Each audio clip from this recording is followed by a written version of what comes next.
kuremwa k'umuntu haje kuboneka indi nzira, habonetse icyiza ndetse n'ikibi. Uko izo nzira zitandukanye niko Yesu atandukanye na Satani. Aho niho hatangira intambara ikomeye, hatangirira no guhitamo. Uhagaze mu ruhe ruhande nshuti, ko tugeze ku isegonda rya nyuma, kandi inzira ari ebyiri gusa. Ihitemo Yesu uzabane nawe. Uhagaze mu ruhe ruhande nshuti, ko tugeze ku isegonda rya nyuma, kandi inzira ari ebyiri gusa. Ihitemo Yesu uzabane nawe.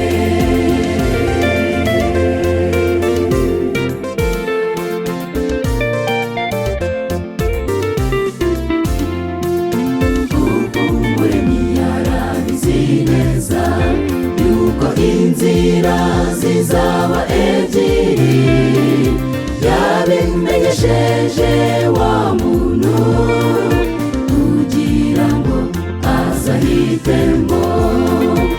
Imana nitwaza igitugu, yaduhaye umudendezo wose, byose yabidushyize mu maboko, tuzabe uko twihitiyemo.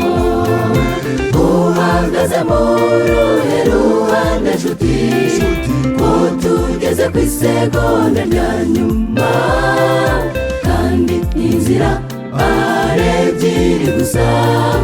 Ihitemo Yesu uzabane nawe.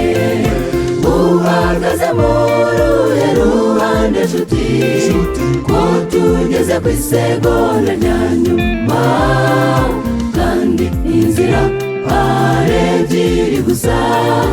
Ihitemo Yesu uzabane nawe.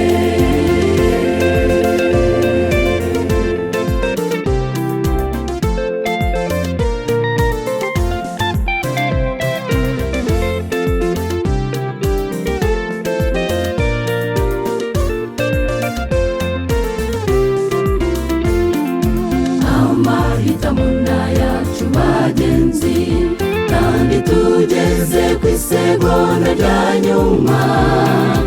Isuzume nanjye nisuzume, duhitemo neza bigishoboka.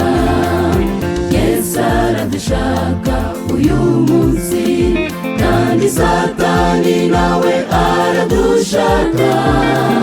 Reka dukoresha ayo mahirwe, duhitemo Yesu tuzabane mu bwami bwe.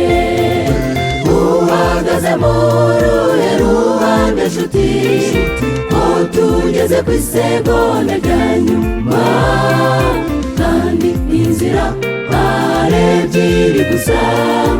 Ihitemo Yesu uzabane nawe.